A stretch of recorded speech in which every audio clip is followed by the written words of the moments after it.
It is time to race a marathon. Should I say race or should I say run? For me, it is time to run a marathon. I am going to be taking on the Richmond RunFest Marathon on the 14th of September, and the plan is to try and run it as fast as physically possible for this guy.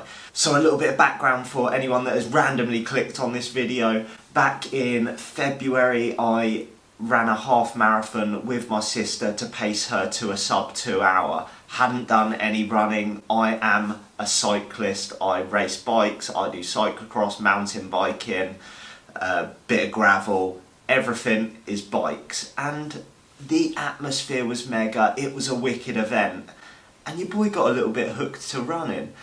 Fast forward a couple of weeks, I then decided, let's try and do it myself, see how fast I can go.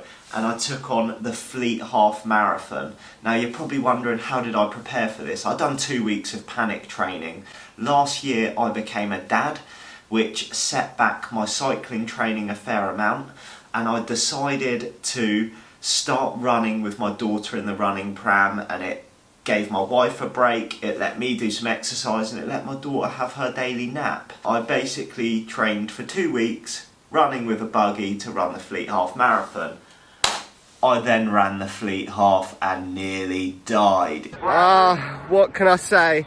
My legs have left the chat. I can't walk, my legs. It killed me. Your boy got carried away, gave it the beans, and the last 4 kilometres of that run were the most painful thing I've ever put myself through. And I got a time of 1 hour 23:36. Oh, I know, because the wife bought me this little PB board. So 1 hour 23:36, and then I made the somewhat crazy, stupid decision to enter the Richmond RunFest Marathon. No! God, please, no! No!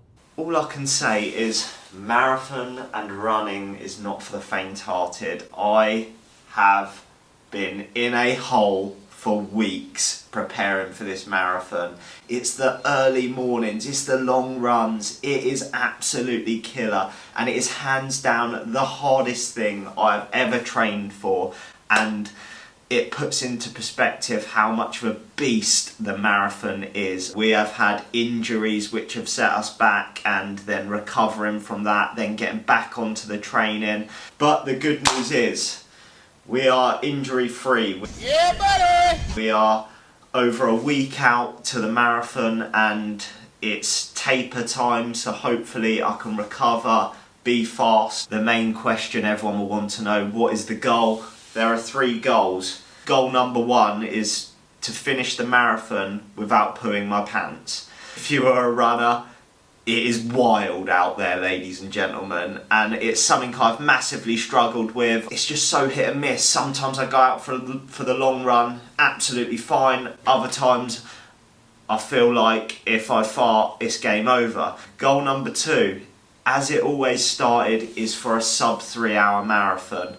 Now I think that is achievable if I don't poop my pants, and the final goal is maybe, just maybe, if the stars align and your legs are good and everything goes well, I don't poop my pants, maybe a sub 2:45 marathon.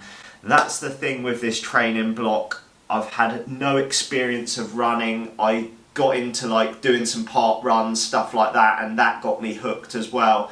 But as I've progressed, I thought, oh, maybe I could go a bit faster, maybe I could go a bit faster, but it's the fear of the unknown. I do not know how it's going to go, but as the plan has progressed, like, efforts have got easier, and I've started to run faster, and it feels better.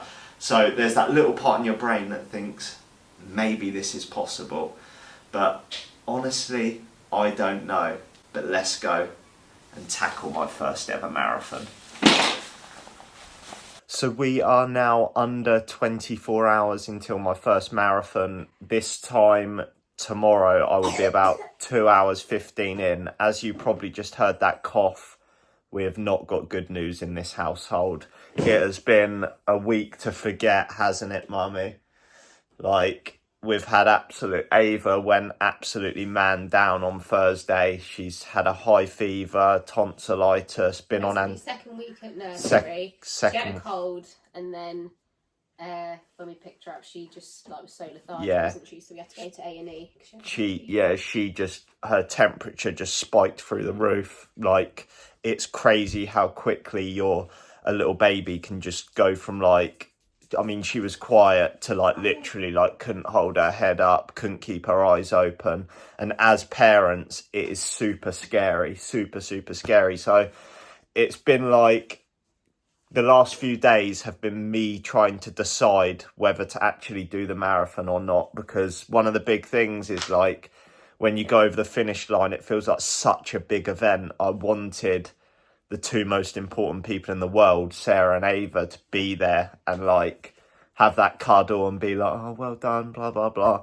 But unfortunately, they're not going to be able to be there. So today we were meant to be heading up to Richmond and having a family day. And then we were going to have a meal out tonight, stay in a hotel, be close to the start. But unfortunately, with the antibiotics, stuff like that, Ava's literally asleep for probably 23 hours of the 24-hour day. It's not happening, unfortunately. So, Bubby, look at you. You're so unwell. She's so unwell. But I'm still going to try and bring you along. I've decided now that I'm going to do the marathon. Del Boy, Gravel Granny are going to drive me up there tomorrow morning. And we'll see how it goes. Let the carb load commence. Carbs, and more carbs have gone down today. Just trying to get the glycogen topped up as much as possible. I've eaten us out of house and home. And now here we are. The obligatory, whatever you call it, kit lay. I'm number 135. And this is everything I'm going to take. Obviously, I've got my Coros watch there, which is going to be tracking my run. The Coros watch and heart rate band down there. Coros kindly sent them to me. So if you want any Coros goods, a link in the description. Headphones, unfortunately, these were also sent to me. So I'll link everything that has been sent to me for transparency down below. New Balance did not send me those. They cost me an arm and a leg. Now, they have done 150 miles, but they're still in good shape, and I am not rich enough to buy a fresh pair for race day. So they're a little bit worn in, and I think they only last 200 miles. But, yeah, New Balance, send me some. No, unlikely. Shorts are Decathlon. Basically, they've got one of those foam pockets on the underbit. I am going to be running with my phone and headphones because I don't like the sound of my breath. Fleet and Crookham Athletics Club, who I run for now. This will be my first race in their singlet, do they call it, for running? And then I'm racing for them next weekend as well in a team race. And then I'm not 100% sure. I've been doing all my training with these Decathlon flasks. I think I'm going to take them, one in each hand. And then I've got 2 packs of chews, 3 gels. I empty the chews out into my pockets, and then the other 3 gels go in the other pocket. Basically, I am supported by Veloforte. So code George20 gets you 20% off. And that is everything. I don't think there's anything else. I will see you in the morning. I am so nervous. I'll see you in the morning to run a marathon. It is race day. It is 5:16. I need to keep my noise down, but we're having frosted flakes with some choco rice, the fuel of champions. Let's go run a marathon. So we have made it to Richmond. It wouldn't be a Giorgio Coppola cycling video without a bike. So Gravel Granny, Del Boy have kindly driven me here and are gonna take all my kit and stuff. I'm so nervous. You probably can't hear me because of the plane flying over. I've just had to drop the kids off. Probably got to do that again. My stomach's in pieces, but we've got 1 hour until I run. The Pray for George. The breakfast and stuff's gone out the window. I'm just too nervous. I'm going to have some chews in a minute, but I was meant to eat again, but I can't.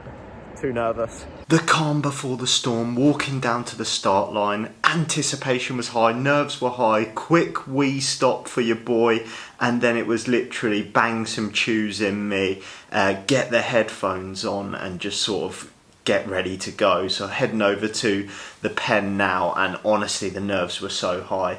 Got into the pen, there's a little bit of chat with some guys around me, like what pace you're going at, and honestly right now I didn't know. I was just going to go off feel. If it felt good, go for it. And genuinely coming into this, I believed that I had a 2:40 marathon in me. Maybe I was stupid, but we got underway, and I'm not joking, I felt phenomenal. 2:40 marathon pace felt a breeze. It felt like I was going for a jog in the park, and every step I was just like, wow, I didn't even feel out of breath. It felt really good, and I was cruising along. And you'll see here, this guy coming through in the black was in second place, and I'd come through in third place. We were running at about 3:46 per kilometre right now. I don't know what that is in miles, but it was equivalent to about a 2:40 marathon pace. And then eventually we got into this solid little group of 4 of us, and we were chugging along. I was just sitting on the back going with the pace, and probably this is where I made the big mistake. So coming through sort of half marathon, it was about 10 miles where I started to think, oh, the legs are feeling a little bit twitchy right now. But I was just sat in this group. Eventually I had to let these 3 guys go, and we got through the half marathon in, I was a 1:20.25, something around there. So I was on for roughly around a 2:40 marathon, and then a little bit of Del Boy action. Del Boy just had to have a race week. Yeah, so here we are. Sorry about that. Too much information too soon, but it's an excitement thing. Always had a problem when I was racing. Even though I'm not racing, you always need an excitement week. Andy Weaving will tell you that. And anyway, so Giorgio's up there in the front group. Really chuffed with that. Excitement factor. Can't really say any more than that. Because it's not a real sport. We did have a shoelace come undone earlier. That is about as close to excitement as I can see that's going to happen. Have had a cup of coffee, which is kind of like a bonus there.